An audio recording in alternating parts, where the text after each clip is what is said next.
سهلا اللهم أكرمنا بالإخلاص في النية والقول والعمل. Syukur alhamdulillah kita panjatkan kepada Allah karena pada siang hari ini, pagi menjelang siang ini, kita mendapatkan rahmat ma'unah pertolongan dari Allah, sehingga meskipun dalam keadaan hujan yang lebat, kita masih diberi karunia Allah untuk berkumpul di tempat yang insya Allah penuh barokah ini. Salawat serta salam semoga tetap tercurahkan kepada baginda Nabi Muhammad Sallallahu Alaihi Wasallam. Yang di luar dengar ya, karena ada hujan. Jadi kita insya Allah akan menjelaskan tentang bab yang bab ini sangat penting sekali. Kenapa? Karena dengan bab ini paling tidak kita bisa menjaga diri kita dari perkara-perkara yang tidak dibenarkan oleh agama. Dengan bab ini kita bisa menjaga diri kita bisa menjaga keluarga kita bisa menjaga anak kita, semuanya masyarakat dari perkara-perkara yang membuat orang tersebut itu kalau mengucapkannya atau meyakininya atau berbuat, maka dia akan keluar dari Islam, yaitu namanya ar-riddah, yaitu keluar dari Islam dengan ucapan yang kufur, yaitu memutus Islam dengan ucapan yang ucapan itu adalah dianggap kufur ataupun keluar dari Islam, atau keyakinan yang keyakinan itu dianggap mengeluarkan dari Islam, ataupun perbuatan dan perbuatan itu dianggap mengeluarkan orang tersebut dari Islam. Ini sangat penting. Kenapa? Karena kemarin kita sudah jelaskan bahwasanya orang dianggap itu beruntung. Siapa sih as-sa'id? Siapa sih orang yang beruntung? Orang yang beruntung itu mati dalam keadaan beriman. Sebaliknya, orang yang tidak beruntung, orang yang celaka, itu adalah orang yang mati dalam keadaan bukan muslim. Na'udzubillah. Makanya kita kan mempelajari ini supaya kita bisa menjauhinya, bukan supaya kita itu melakukannya, bukan. Bagaimana orang bisa menjauhi sesuatu yang dia tidak diketahui? Bagaimana dia mau mengerjakan sesuatu yang wajib kalau dia tidak mengetahuinya? Seperti kemarin kita jelaskan, jangan-jangan perkara itu yang seharusnya ia lakukan, ia jauhi. Jangan-jangan perkara yang seharusnya ia jauhi, ia lakukan. Kan nggak tahu. Nggak tahunya bagaimana dengan ilmu agama.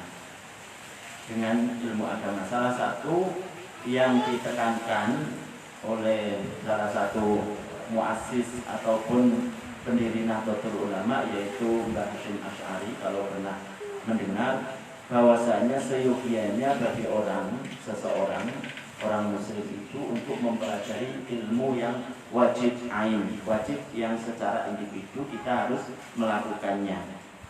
Wajib bagi dia untuk mempelajarinya. Di antara kitab-kitab yang disyaratkan itu adalah kitab Sulamut Taufik. Nah, kitab yang kita pelajari itu adalah ringkasan dari kitab Sulamut Taufik. Kitab Sulamut Taufik, karena mengapa? Karena ma'rifatnya Kiai Hasyim Asy'ari tentang keadaan masyarakat. Kenapa ditekankan untuk belajar kitab tersebut? Karena di situ ada membahas tentang 3 hal yang sangat penting. Apa itu? Pertama, keyakinan. Yang kedua, masalah sholat beribadah. Yang ketiga itu adalah masalah akhlak ataupun tasawuf.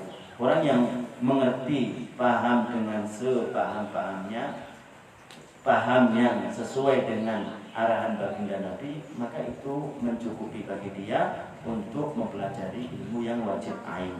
Wajib bagi setiap kita per individu mukallaf untuk mempelajarinya.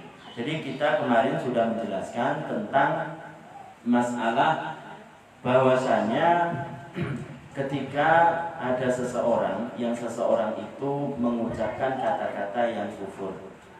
Nah, kata-kata ini siapa yang mengukur? Ini adalah ulama ataupun syariat. Ulama yang memang kompeten ataupun memang dia itu ahlinya dalam bidang tersebut. Mengatakan bahwasanya kalau orang tersebut itu mengatakan perkataan yang kufur sharih. Sharih itu kemarin kita jelaskan adalah dalam bahasa Arab itu enggak ada makna lain kecuali makna itu. Kan dalam bahasa Arab itu kadang satu kata itu banyak arti. Kayak seperti ain, ainun.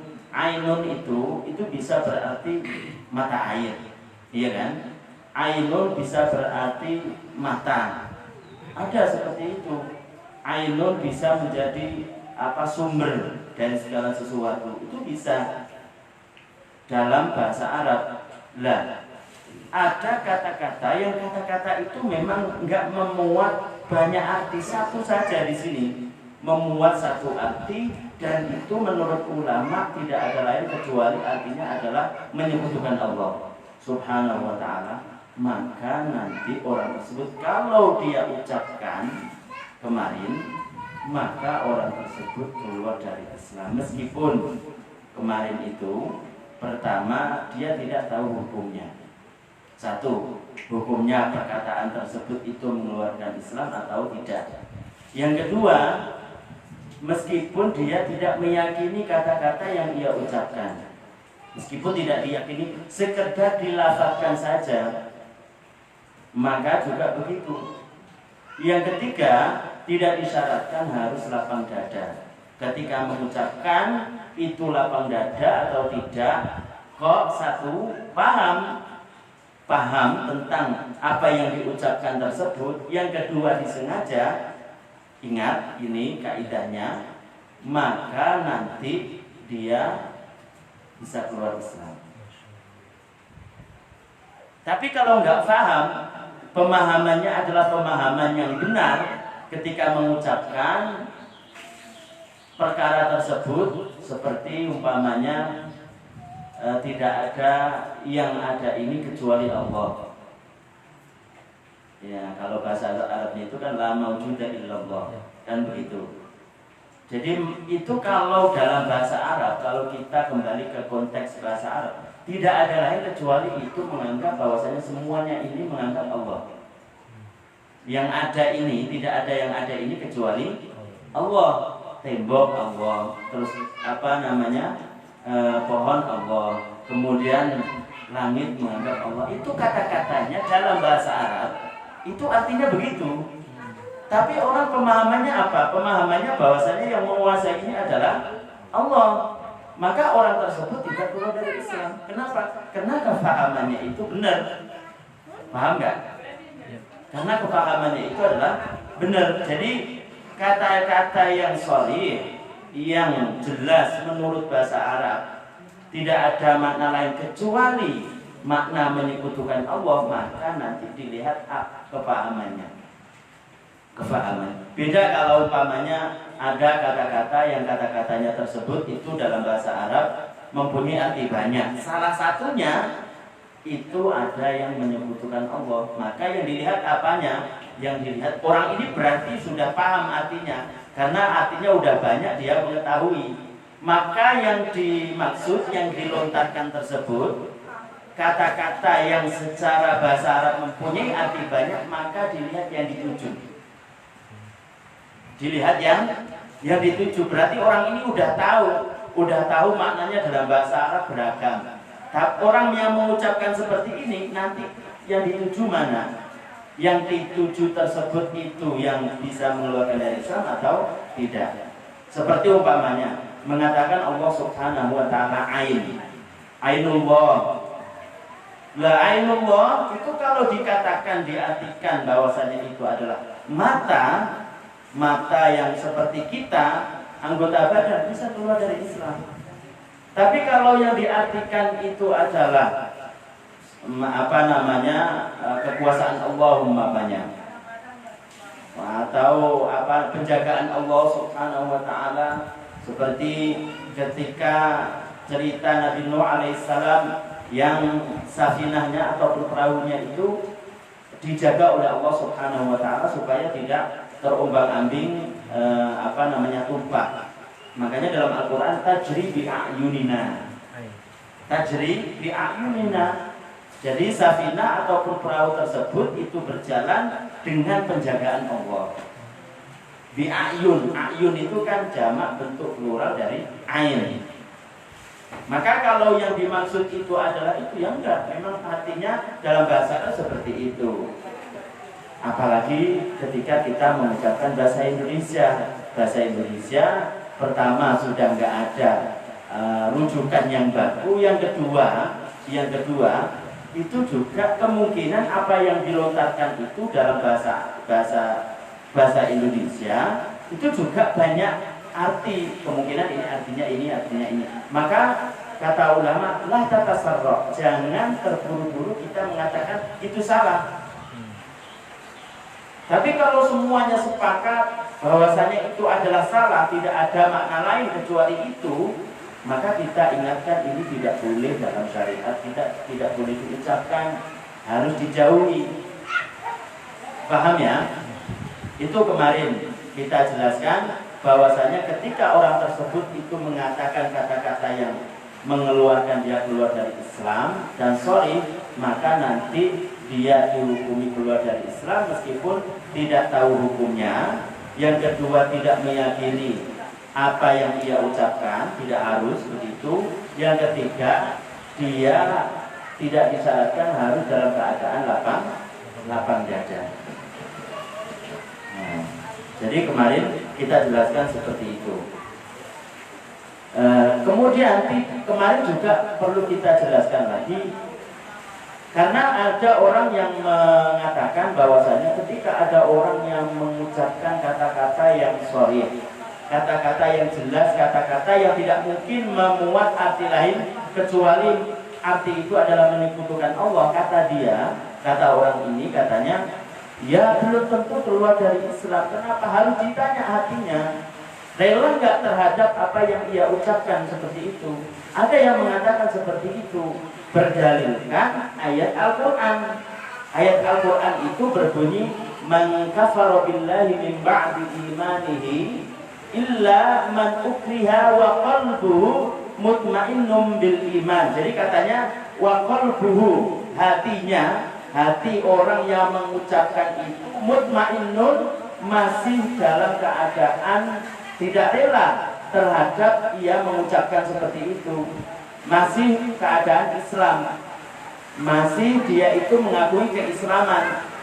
Maka ayat ini tidak menjadi dalil bagi orang yang mengucapkan kata-kata yang sharih, kata-kata yang tidak ada makna lain kecuali makna itu dengan ayat ini. Artinya meskipun dia mengatakan seperti itu, mengatakan dan tidak diyakini dalam hatinya, maka tetap dia keluar dari Islam. Dengan penjelasan itu tadi ya, paham gak kira-kira? Ayat ini wa qalbuhu mutmainnun bil iman bukan menjadi dasar, menjadi dalil bahwasanya orang kalau mengucapkan kata-kata yang kata-kata itu sharih itu tadi menurut bahasa Arab tidak ada makna lain kecuali menyekutukan Allah, dan dia paham maknanya dan disengaja, maka dalil ini bukan menunjukkan meskipun hatinya tidak rela terhadap apa yang dia ucapkan, dia tidak keluar Islam, bukan. Kenapa? Kata ulama, ayat ini berhubungan, berkaitan dengan orang yang dipaksa. Illa man ukriha wa qalbuhu mutmainnun. Artinya, kalau ada orang yang dipaksa, ada tentara, ada orang yang mau membunuh, benar-benar mau melaksanakan pembunuhan, kemudian dia ditekan, kamu harus mencaci maki Nabi. Kalau tidak mencaci maki, maka nanti kamu akan saya bunuh. Maka kata ulama, kalau hatinya tidak rela terhadap apa yang ia ucapkan, dia mencaci maki Nabi, dia mencaci maki Allah Subhanahu wa taala, tapi dalam keadaan apa tadi? Dipaksa, diserang, ditindas, ditekan. Dengan apa? Dengan dibunuh. Maka orang tersebut kalau hatinya itu tidak rela terhadap yang dia ucapkan, maka tidak keluar dari Islam. Paham? Karena itu berhubungan atau sabab nuzulnya itu ceritanya itu kan Yasir, Ammar bin Yasir. Ammar bin Yasir ketika itu ditekan oleh orang-orang kafir, kemudian disuruh untuk mencaci maki baginda Nabi SAW. Nyata pembunuhan itu kalau tidak diucapkan akan dibunuh karena bapak ibunya sudah dibunuh. Kemudian Ammar bin Yasir mengucapkannya, mengadu kepada baginda Nabi SAW. Ya Nabi, saya telah melakukan perbuatan atau mengucapkan ucapan yang menghina Nabi Muhammad SAW. Kemudian apa kata Nabi? Mada wajadta, apa yang kamu rasakan di hatimu? Katanya mutmainnun bil iman. Saya tidak rela terhadap apa yang saya ucapkan. Saya masih beriman kepada Allah Subhanahu wa taala dan Rasulnya. Apa kata Nabi? Fa in adu fa'ud. Kalau mereka mengulangi seperti itu, maka ulangi, enggak apa-apa. Artinya tidak membuat orang tersebut keluar dari Islam. Kenapa? Karena ditekan untuk dibunuh. Karena ditekan untuk dibunuh dan nyata mau melaksanakan apa yang ia ancamkan. Itu ayat tersebut itu berhubungan dengan apa? Dengan orang yang dipaksa. Paham ya? Ya. Yang berikutnya adalah demikian pula disebutkan di sini tidak disyaratkan untuk terjatuh dalam kekufuran bahwa seseorang tidak sedang dalam keadaan marah. Jadi tidak disyaratkan orang tersebut menjadi alasan untuk tidak keluar dari Islam dengan ucapan yang ia ucapkan tadi dalam keadaan marah. Nah, saya kan marah ketika mengucapkan. Memang perkataan-perkataan jorok itu kan keluarnya ketika orang tersebut marah. Tapi itu enggak menjadi alasan. Itu tidak menjadi sebab bahwasanya dia selamat dari keluar dari Islam. Orang ibu, bapak, orang tak pulang sudah tahu begini ini, bahwasanya tidak menjadi alasan ketika dalam keadaan marah. Orang akan berpikir panjang 1000 kali untuk marah. Iya enggak? Jangan-jangan ini akan menyebabkan orang tersebut itu keluar dari Islam. Ketika marah, kemudian tidak ada remnya, sehingga kata-kata apapun keluar darinya. Tidak menjadi alasan, tidak menjadi hambatan ataupun menjadi sebab dia itu keluar dari Islam ketika dia mengucapkan kata-kata tersebut dalam keadaan marah. Paham ya? Ya, baik dalam keadaan marah atau tidak menjadi penyebab. Karena apa? Apa alasannya ataupun apa dalilnya? Yaitu tadi sabda baginda Nabi sallallahu alaihi wasallam, innal 'abda la yatakallamu bil kalimah la yara biha ba'sa. La yara biha ba'sa. Dia tidak melihat, tidak menganggap apa yang ia ucapkan itu ba'sa, bahaya. Tapi apa kata Nabi? Yahwi biha. Dengan kata-kata tersebut dia akan turun finnari pada neraka, katanya yahwi finnari sab'ina kharifah, yang jarak untuk sampai ke dasar neraka itu butuh 70 tahun perjalanan. Ternyata dasar neraka itu diwujudkan kepada orang yang kafir. Orang tersebut dengan kata-kata tersebut berarti dihukumi telah keluar dari Islam, walaupun dia tidak menganggap itu sebagai bahaya. Untuk menganggap sebagai maksiat saja enggak, apalagi untuk menganggap bahwasanya itu keluar dari Islam. Tapi tetap tidak mengalami seperti itu, tetap dia akan jatuh dalam dasar neraka jahanam. Bisa dipaham nggak ini? Kemudian sebagaimana hal ini telah disyaratkan oleh An-Nawawi, ia berkata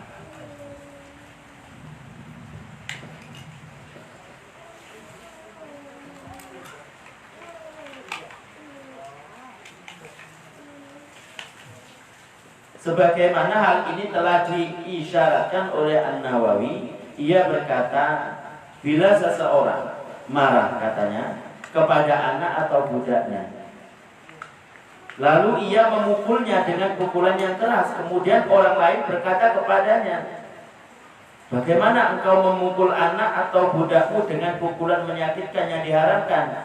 Bukankah engkau seorang muslim? Dalam keadaan marah sama anaknya, marah sama tetangganya, marah sama istrinya, kemudian apa, dia mukul anaknya, mukul tetangganya dan lain sebagainya. Yang namanya emosi, yang namanya marah kan begitu, mukul. Kemudian ketika dalam keadaan marah, mukanya merah, ada orang lewat, dia menganggap bahwasanya kenapa kamu melakukan seperti itu dalam hatinya. Kemudian ditanya, bukankah kamu seorang muslim? Kamu bukan orang muslim ya? Bahasa kita, kamu bukan orang muslim ya? Dia mengatakan dalam keadaan marah, bukan. Dia mengatakan seperti itu karena saking marahnya. Disengaja, maka orang tersebut dihukumi keluar dari Islam. Katanya, bukankah engkau seorang muslim? Dia menjawab, bukan, aku bukan muslim. Ia ucapkan dengan sengaja, maka ia telah keluar dari Islam. Nah, orang kalau tahu seperti ini kan mestinya akan menjaga mulutnya, tidak akan berkata-kata kecuali kata-kata tersebut adalah kata-kata yang baik, kata-kata yang bisa menyenangkan orang lain. Nah, orang itu kan tidak mengerti apakah katanya itu baik, menyenangkan orang lain, sesuai dengan syariat atau tidak, kecuali dengan belajar ilmu. Hal ini juga dinyatakan oleh selain An-Nawawi dari kalangan ulama mazhab Hanafi dan mazhab lainnya. Bukan Imam An-Nawawi saja, Imam An-Nawawi itu kan mazhabnya Syafi'i. Jadi mazhab Hanafi, mazhab Maliki, mazhab Hambali semuanya mengatakan begitu.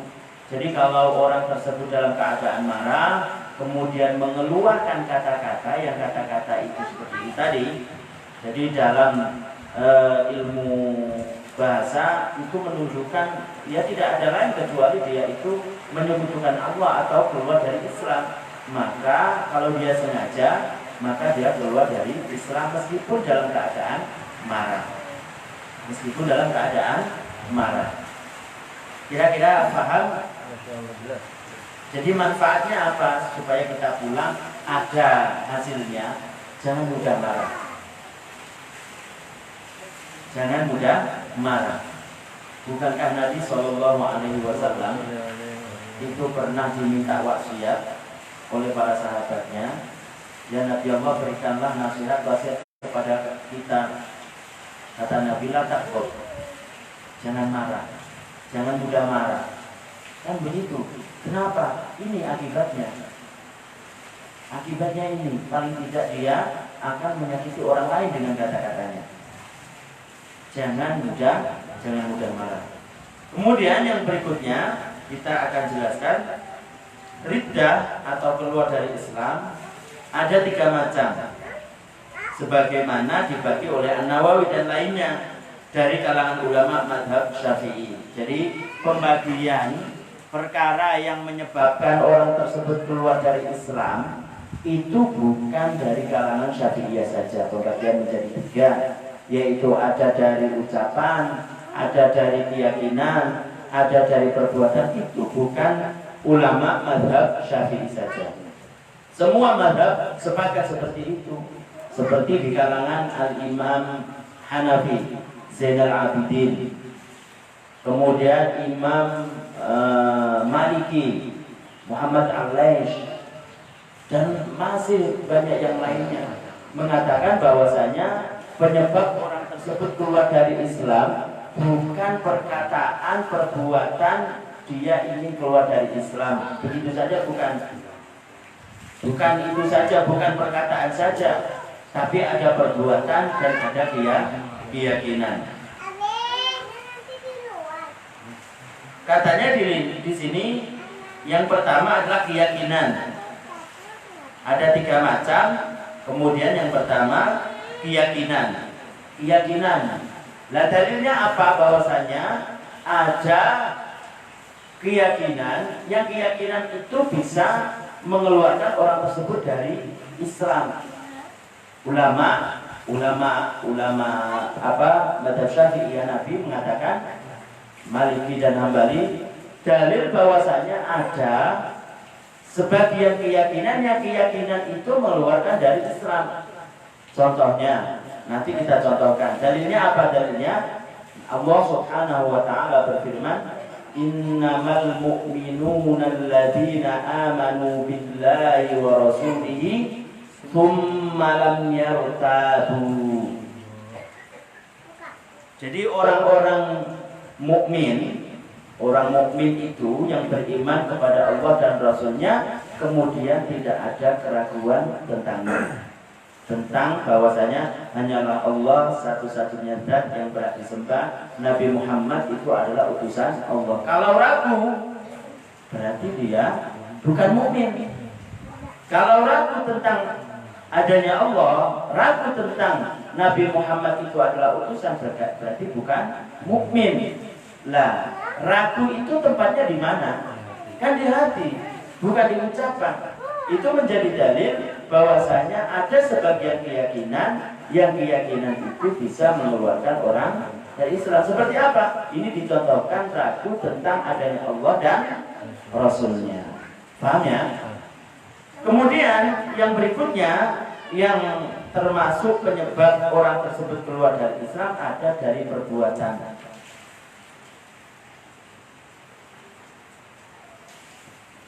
Jadi ada perbuatan yang perbuatan itu menyebabkan orang tersebut keluar dari Islam. Mungkin ini banyak orang yang tahu, seperti sujud pada berhala, iya kan? Sujud menyembah kepada matahari dan lain sebagainya. Makanya dalam Al-Qur'an dijelaskan, la tasjudu lisyamsi wala lilqamar. La tasjudu lisyamsi wala lilqamar. Jadi janganlah kalian sujud menyembah kepada matahari dan bulan. Artinya kalau sujud kepada matahari dan bulan berarti kan bukan menyembah kepada Allah Subhanahu wa taala, berarti menyembah selain Allah Subhanahu wa taala. Berarti itu kalau orang menyembah selain Allah Subhanahu wa taala berarti bukan muslim. Karena orang muslim mukmin meyakini bahwasanya Allah tidak ada sekutu baginya. Paham ya? Ini dalilnya. Kemudian yang berikutnya adalah perkataan. Jadi ada perkataan, sebagian perkataan tersebut itu mengeluarkan dari Islam. Dalilnya dalam Al-Qur'an, Allah Subhanahu wa taala berfirman, yahlifuna billahi ma qalu wa laqad qalu kalimatal kufri wa kafaru ba'da islamin. Wa laqad qalu kalimatal kufri, mereka telah mengatakan kata-kata kufur. Wa laqad qalu kalimatal kufri wa kafaru ba'da islamin. Dan mereka keluar Islam setelah mereka itu beriman. Setelah mereka itu Islam. Berarti kan ada sebagian kata-kata yang mengeluarkan orang tersebut keluar dari Islam. Dan masing-masing ini itu bisa mengeluarkan orang dari Islam dengan sendirinya tanpa digabung dengan yang lain. Tanpa digabung. Jadi tidak disyaratkan ketika orang tersebut mengeluarkan kata-kata kufur seperti dengan syarat-syarat yang kita jelaskan, itu tidak harus dihukumi keluar dari Islam kalau dia meyakininya. Sekedar dia mengucapkan kata-kata tersebut dengan penjelasan yang kita jelaskan tersebut, maka dia akan keluar dari Islam meskipun tidak disertai dengan keyakinan, meskipun tidak disertai dengan perbuatan. Paham ya? Di antara contoh bagian pertama, dan ini akan menjelaskan tentang contoh-contohnya. Apa saja sih Pak Bu yang menyebabkan orang tersebut bisa keluar dari Islam? Contoh-contohnya. Ini sekedar contoh, yang namanya contoh itu bukan membatasi, masih banyak. Intinya kalau kita tidak tahu terhadap apa yang kita yakini, kalau kita tidak tahu terhadap hukum apa yang kita ucapkan, mendingan kita tidak mengucapkannya. Mendingan kita mengucapkan ucapan yang baik-baik saja, mengucapkan ucapan yang menyenangkan orang lain, tidak menyakitinya. Takutnya nanti dari ucapan tersebut ada perkataan yang karena ketidaktahuan kita itu bisa menyebabkan orang tersebut keluar dari Islam. Jadi contohnya yang pertama yaitu tentang keyakinan. Apa itu? Ragu-ragu terhadap Allah Subhanahu wa ta'ala. Ragu di dunia ini ada yang menciptakan atau enggak ya, atau dengan sendirinya. Ragu dia, tidak yakin bahwasanya yang menciptakan alam ini adalah Allah, maka bisa keluar dari Islam. Begitu juga ragu tentang sifat Allah. Sifat 13, sifat Allah Maha Kuasa, Allah Maha menciptakan, Allah Maha menghendaki, Maha mengetahui. Ragu, apakah Allah tahu ya kalau saya sembunyi berbuat kecurangan, berbuat seperti mencuri umpamanya, maka Allah Ta'ala menganggap tidak tahu. Atau tahu apa enggak ya, maka orang tersebut bisa keluar dari Islam. Kemudian ragu tentang Rasulnya.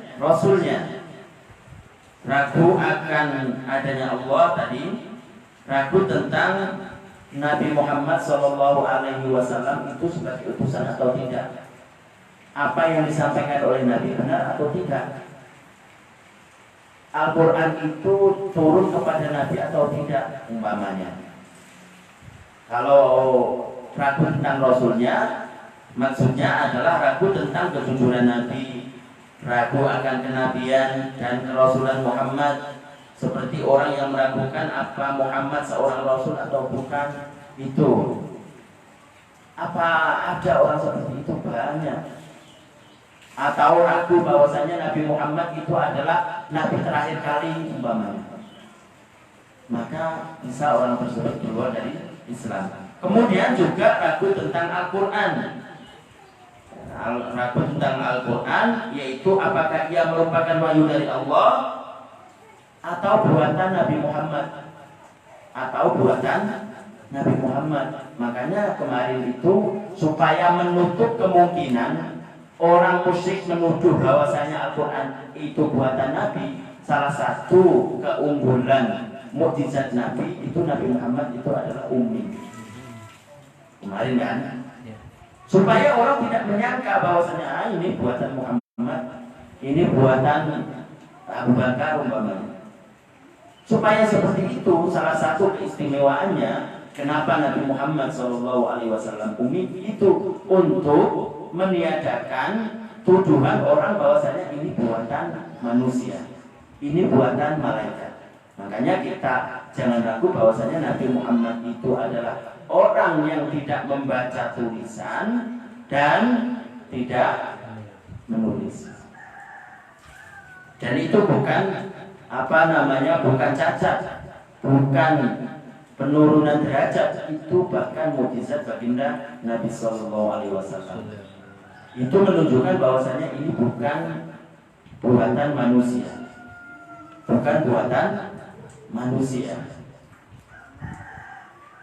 Walaupun Nabi SAW itu ummi, tidak membaca tulisan, tidak menulis, tapi ilmu Nabi SAW itu mengalahkan ilmu para nabi, semua makhluk dari awal sampai akhir.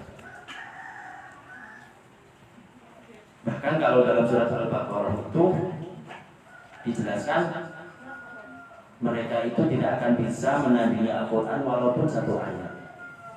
Fa illam taf'alu wa lam taf'alu. Mereka tidak akan bisa untuk menandingi Al-Quran. Dan mereka percaya seperti itu, bahwasanya Al-Quran itu bukan dari manusia. Mereka orang-orang Quraisy itu percaya bahwasanya itu bukan dari manusia. Intinya bahwasanya keumian Nabi Shallallahu Alaihi Wasallam itu adalah mukjizat. Kemudian salah satu contoh bahwasanya keraguan itu bisa membuat orang tersebut keluar dari Islam itu adalah ragu tentang adanya Al-Quran. Artinya diturunkan kepada Nabi atau tidak. Kemudian ragu tentang hari akhir, hari kiamat. Kemudian surga atau neraka sekarang, surga atau neraka ragu besoknya, maksudnya di akhirat nanti. Jadi ini termasuk perkara yang tidak menyebabkan orang tersebut keluar dari Islam kalau dia ragu tentang adanya surga dan neraka sekarang. Jadi sekarang itu sudah diciptakan atau belum? Sekarang itu surga dan neraka sudah ada apa enggak? Kalau orang ragu tentang itu sekarang, maka tidak keluar dari Islam. Tapi kalau besoknya dia ragu, di akhirat tidak ada namanya surga, di akhirat tidak ada neraka, maka bisa keluar dari Islam. Tapi keyakinan Ahlussunnah wal Jamaah mengatakan bahwasanya surga dan neraka itu sudah diciptakan. Karena dalam Al-Qur'annya itu dijelaskan masalah surga, uiddat lil muttaqin. Uiddat lil muttaqin. Sudah disiapkan. Apa surga? Sudah disiapkan itu berarti ya sudah ada. Masa kalau umpamanya sudah disiapkan, ngambil dulu. Jadi kalau mau bertamu kemudian mau disajikan, dia mengucapkan sudah saya sajikan, sudah saya siapkan, tapi enggak ada. Oh, maksudnya ngambil dulu, enggak.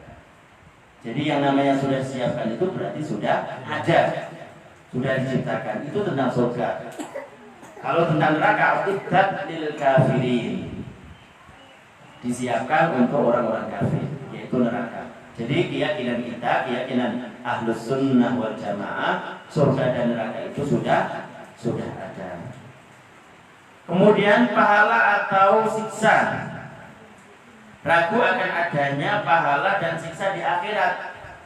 Jadi di akhirat juga sama. Nanti tidak ada yang namanya balasan itu.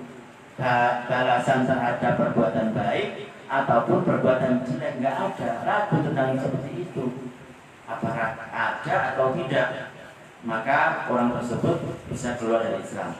Atau hal-hal lain yang termasuk perkara-perkara yang telah disepakati ijma' oleh kaum muslimin, atau perkara lain itu perkara yang sudah disepakati oleh orang-orang muslim, disepakati oleh ulama-ulama mujtahidun, ulama-ulama yang sekaliber Imam Syafi'i, ulama-ulama sekaliber Imam Hambali, Maliki, sudah sepakat bahwasanya ini ada.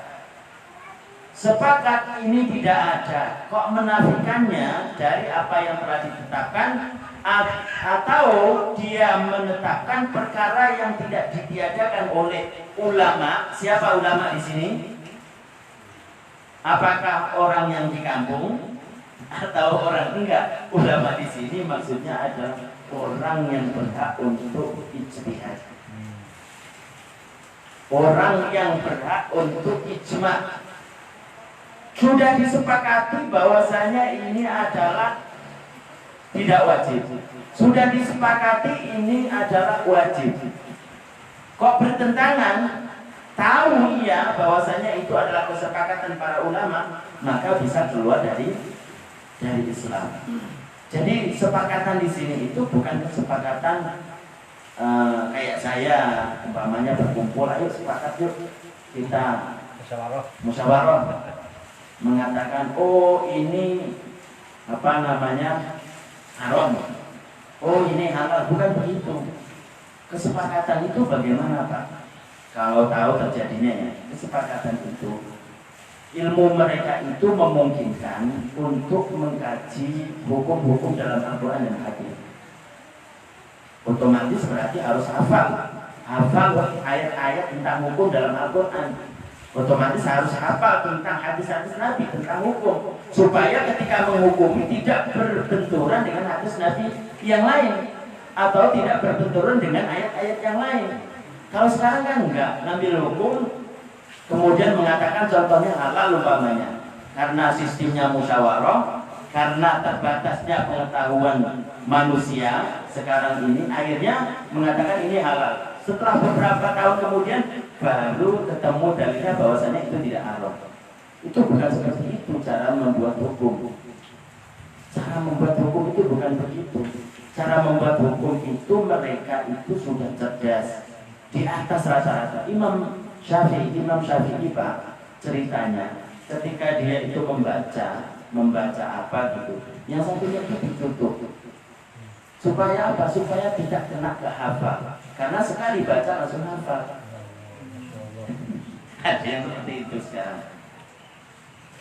Ditambah lagi dengan kecerdasan seperti itu, orangnya itu tawadhu dan wirai. Wirai itu maksudnya menjauhkan perkara-perkara yang halal saja dijauhi, perkara-perkara yang makruh mereka itu diraka dan lain sebagainya. Orangnya itu seperti itu.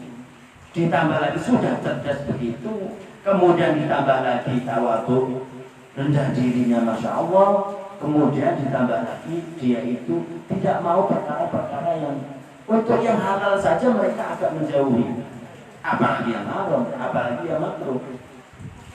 Itu loh, seperti itu. Sehingga apa? Sehingga mereka itu benar-benar jernih untuk menghasilkan hukum itu bukan karena nafsu, tapi memang karena keilmuannya, karena kejernihan mereka, karena mereka itu sayang kepada yang lain untuk memberikan hukum yang memang mereka itu kan mampu untuk menggali Al-Quran dan hadis. Makanya kata-kata ikhtilaful ummah rahmah. Jadi perbedaan umat imam itu adalah rahmat. Itu maksudnya imam itu siapa? Imamnya itu sekaligus Imam Syafi'i, sekaligus Imam Malik, Imam Hambali. Itu maksudnya perbedaan mereka itu rahmat kasih sayang kepada umatnya. Kenapa? Kalau tidak seperti itu, niscaya nanti akan menyulitkan. Contoh kalau kita ibadah haji itu kan, ibadah haji, kalau mazhab Syafi'i itu kan menyentuh orang, itu kan apa? Batal kan? Menyentuh perempuan lain maksudnya yang bukan mahramnya tanpa penghalang, itu kan bisa batal. Tapi menurut sebagian imam itu ada yang nggak batal. Coba bayangkan kalau tidak ada pendapat umat imam yang mengatakan itu tidak batal. Orang ketika tawaf kan jutaan itu, kemudian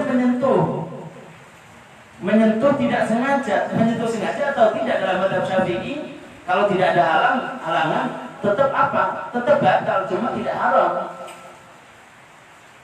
Tetap batal. Coba bayangkan kalau tidak ada pendapat yang mengatakan itu tidak batal, dia akan keluar lagi. Melewati beberapa juta orang. Coba payahnya gimana kalau tidak ada pendapat seperti itu.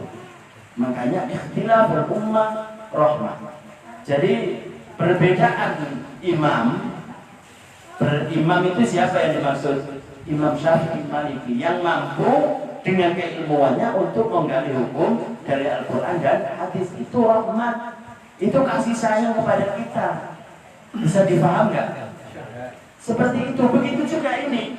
Kalau ada orang tersebut itu mengatakan perkataan, dan perkataan itu menyimpang dari kesepakatan para ulama. Lah ulama ini siapa? Ulama ini adalah mujtahid.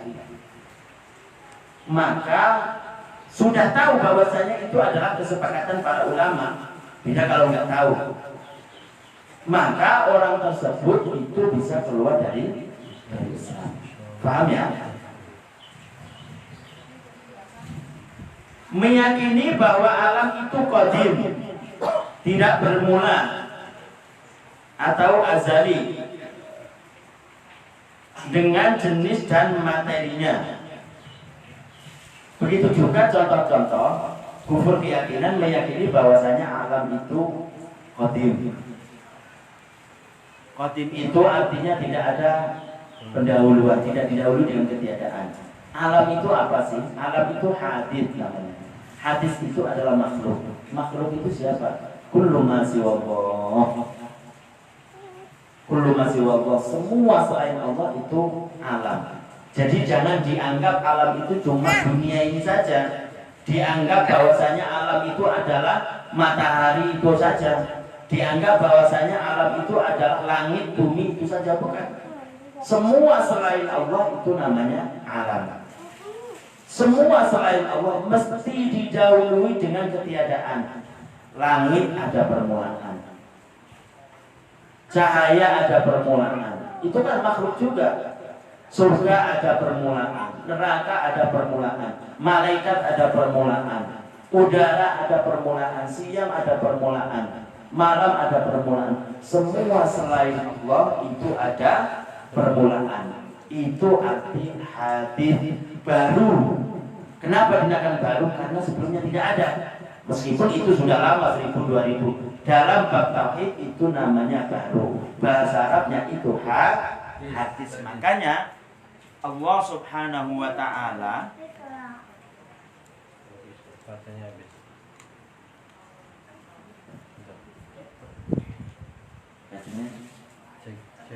halo. Jadi makhluk itu hadis. Jadi supaya kita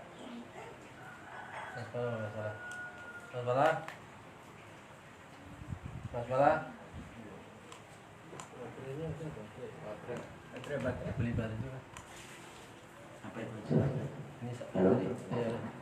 Jadi saya ulangi lagi bahwasanya makhluk, hadis, kemudian alam itu satu arti. Siapa itu? Yaitu kullu ma siwallah. Semua selain Allah itu namanya alam. Semua selain Allah itu namanya hadis. Semua selain Allah itu dinamakan makhluk. Makanya kita termasuk sifat yang wajib itu kan mukhalafatun lil hawadits. Hawadits itu kan bentuk plural jamak dari hadis. Hadis itu artinya apa? Artinya baru. Baru itu bisa baru kemarin, baru itu bisa baru setahun yang lalu. Intinya didahului dengan ketiadaan. Semua selain Allah itu mesti ada ketiadaan. Didahului dengan ketiadaan. Kok ada orang mengatakan, meyakini bahwasanya ada sesuatu tidak ada permulaan. Ada sesuatu alam makhluk tidak ada permulaan, maka orang tersebut telah menyekutukan Allah. Faham ya? Ada keterangan dalam buku falsafah. Hati-hati kalau yang punya anak itu belajar falsafat. Di situ dijelaskan bahwasanya ada alam ini katanya itu tidak ada permulaan. Alam ini baik jenisnya ataupun satuannya. Jenis itu bagaimana? Jenis itu seperti umpamanya manusia kemanusiaannya, tanpa memandang satu persatu, tanpa memandang ada namanya Fatimah, tanpa memandang ada namanya Zaid. Intinya kemanusiaan semuanya itu kata dia itu qadim, tidak ada dahulu, tidak didahului dengan ketiadaan.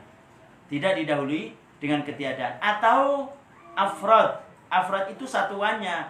Satuannya itu seperti memandang satu persatu.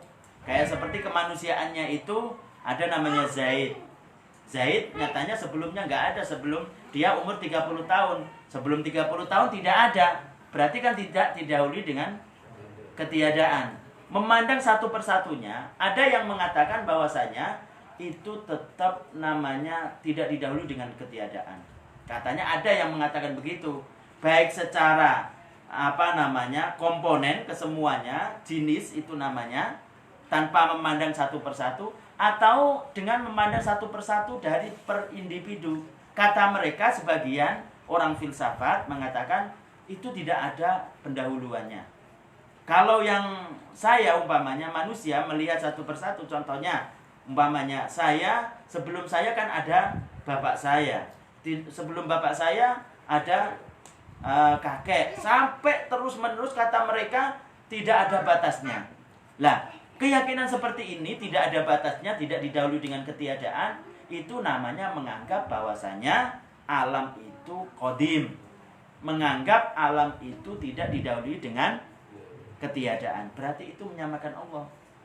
Kenapa? Karena Allah subhanahu wa ta'ala telah berfirman dalam Al-Qur'annya, huwal awwal. Coba, al-awwal itu apa kalau dinisbatkan kepada Allah? Al-awwal kalau dinisbatkan kepada Allah, pertama, tidak didahului dengan ketiadaan. Yang kedua, tidak dilalui masa. Yang ketiga, Allah ada sebelum adanya yang lain. Al-awwal itu sama dengan azali. Apa? Qadim. Azali. Al-awwal, kemudian qadim, itu sama. Al-awwal itu hampir sama. Artinya apa? Allah ada tidak dilalui dengan masa. Allah ada tidak dilalui dengan ketiadaan. Allah ada sebelum adanya makhluk. Itu al-awwal. Kalau kita kan al-awwal, itu dikatakan awal kalau kita makhluk, itu karena dinisbatkan dengan yang lain. Kamu itu di sini yang paling pertama datang di sini. Karena dinisbatkan kepada yang lain. A, si A itu datang ke sini yang paling pertama. Kalau bahasa Arabnya kan awal. Iya kan? Karena dinisbatkan kepada si B, si C, si D. Tapi ketika dinisbatkan kepada Allah subhanahu wa ta'ala, bukan artinya itu dia itu didahului dengan ketiadaan. Bukan artinya dia itu dilalui masa, bukan. Artinya itu tidak dilalui dengan ketiadaan, kemudian tidak dilalui dengan masa. Dilalui masa itu artinya apa? Artinya pemahamannya bagaimana? Kayak umpamanya dikatakan 10 tahun. Telah lewat kepadanya 10 tahun. Tidak dikatakan kepada Allah subhanahu wa ta'ala 1000 tahun, 2000 tahun. Karena berarti itu kan dilingkari dengan masa kan? Dilingkari, dilalui dengan tahun. Tapi kalau dikatakan kepada Allah al-awwal, artinya apa? Tidak didahului dengan ketiadaan. Tidak didahului dengan ketiadaan. Faham ya? Kalau menganggap ada, meyakini bahwasanya selain Allah ada yang seperti ini, yaitu tidak didahului dengan ketiadaan, berarti sudah mendustai firman Allah wal awal. Faham nggak kira-kira? Dan ini banyak ditemukan di buku-buku filsafat. Dan yang belakangan ini filosof yang kontemporer, yang belakangan 100 tahun, 200 tahun, yang belakangan ini itu meyakini bahwasanya kalau jenisnya, kata mereka, jenisnya itu, kata mereka, kalau yang belakangan ini, kata mereka jenisnya itu, ingat kalau jenis itu adalah memandang jenisnya manusia kemanusiaannya, tanpa memandang satu persatu. Ada namanya Zaid dan lain sebagainya. Kalau satuannya itu memandang satu persatu. Kata mereka, kata filosof yang belakangan ini, mereka menganggap bahwasanya jenisnya itu adalah azali, qadim, tidak ada pendahuluan, tidak didahului dengan ketiadaan. Tapi kalau satuannya, kata mereka, itu hadith, baru didahului dengan ketiadaan. Artinya bagi mereka, kalau memandang dari si Fatimah, itu kan sebelumnya tidak ada, kata mereka kan. Tapi yang ada siapa? Ibunya. Kemudian ibunya juga sebelum beberapa tahun tidak ada. Yang ada adalah neneknya. Kata mereka, urutan dari ini, urutan ibu, nenek, seterusnya, kata mereka itu kan jenis. Kata mereka itu tidak ada tidak didahului dengan ketiadaan. Sampai tidak ada batas katanya. Nenek dan setelah nenek itu buyut, terus apa, canggar dan lain sebagainya. Kata dia tidak ada batasannya, kata filosof yang belakangan. Tapi kalau melihat dari satu persatunya, satunya itu apa, si Fatimah sebelum 15 tahun nggak ada. Oh berarti dia memang hadis didahului dengan ketiadaan. Katanya begitu, kata filosof yang belakangan. Dan yang belakangan ini yang mengatakan jenisnya itu azali, tidak didahului dengan ketiadaan, dan satuannya didahului dengan ketiadaan, itu diikuti oleh orang-orang yang terkenal di kalangan fakultas, diikuti oleh orang-orang yang dalam universitas itu terkenal. Siapa itu? Namanya Ibnu Taimiyah. Namanya siapa? Ibnu Taimiyah. Tapi banyak orang-orang yang tidak tahu siapa Ibnu Taimiyah tersebut. Jadi makanya harus hati-hati memilih guru. Tidak sembarang dia banyak kita banyak buku mengarang kemudian dianggap benar, bukan. Jadi mau dianggap benar atau tidak itu bukan dari orangnya, bukan dari bukunya, tapi benar nggak apa yang ia sampaikan itu dengan yang diajarkan oleh ulama-ulama yang lain, diajarkan oleh baginda Nabi Muhammad Shallallahu Alaihi Wasallam. Jadi intinya kalau ada orang yang meyakini bahwasanya alam, ada salah satu alam saja, mengatakan ingat alam itu apa, itu makhluk. Siapa makhluk itu? Yaitu semua selain Allah Subhanahu Wa Taala. Menganggap itu tidak didahului dengan ketiadaan, maka telah menyekutukan Allah. Paham ya?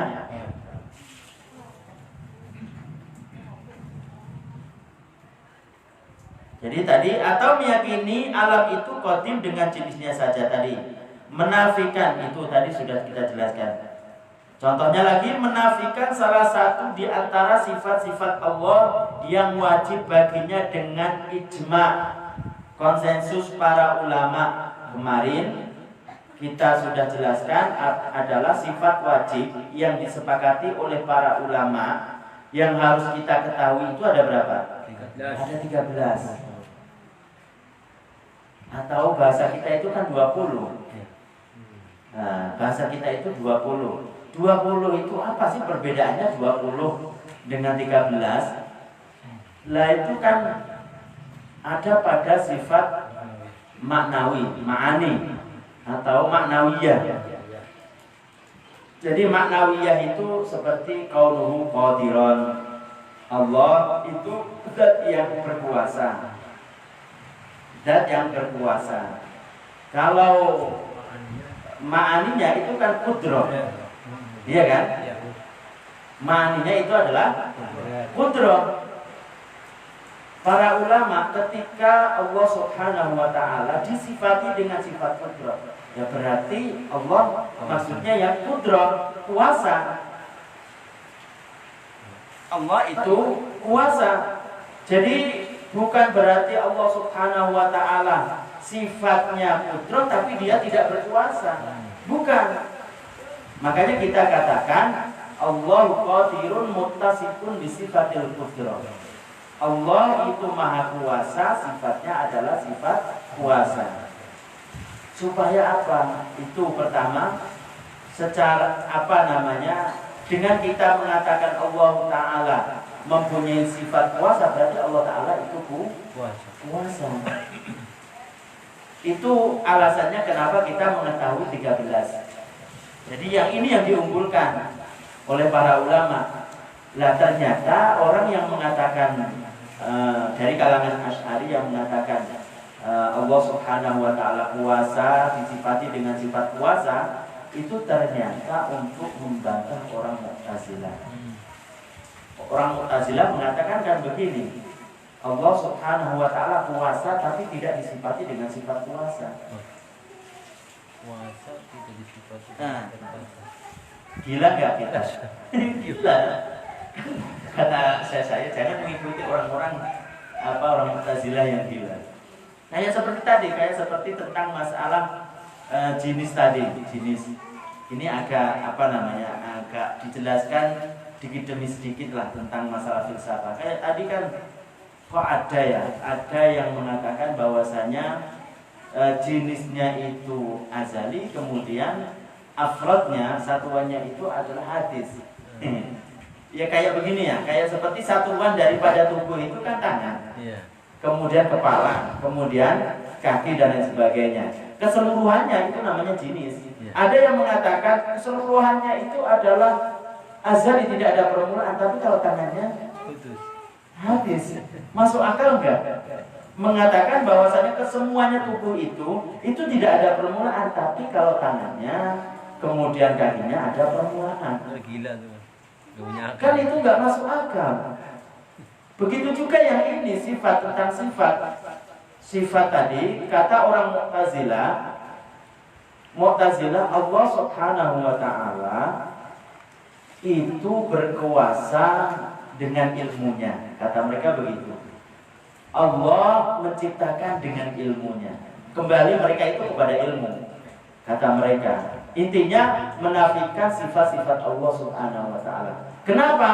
Karena menurut mereka kalau Allah Ta'ala disifati dengan sifat qudrah, kuasa, niscaya seperti yang lain, menyamakan Allah Ta'ala dengan yang lain. Kalau kita kan kuasa untuk menciptakan sesuatu, itu kan dengan bersentuhan, dengan alat bantu, kan begitu. Ingin membuat kursi dengan alat bantu bersentuhan. Tapi karena itu kata orang Mu'tazilah, karena itu milik makhluk, maka jangan dilimpahkan kepada Allah. Makanya mereka mentiadakan sifat qudrah. Paham gak? Mereka tidak paham bahwasanya sifat qudrah Allah itu beda dengan sifat manusia. Iya kan? Nah, ini bahasanya tentang masalah sifat-sifat ini antara Mu'tazilah dengan Ahlussunnah. Intinya bahwasanya orang yang menafikan salah satu sifat Allah, sifat yang telah disepakati itu wajib bagi Allah, wajib bagi kita untuk mengetahui, yaitu 13, maka orang tersebut bisa keluar dari Islam.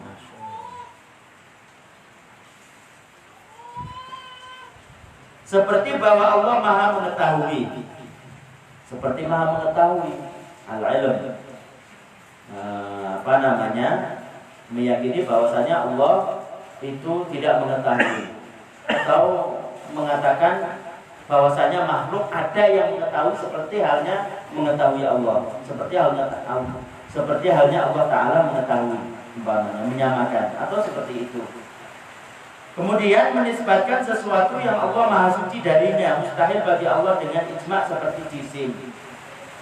Atau sebaliknya menisbatkan sesuatu yang sesuatu itu ulama sepakat Allah mustahil darinya.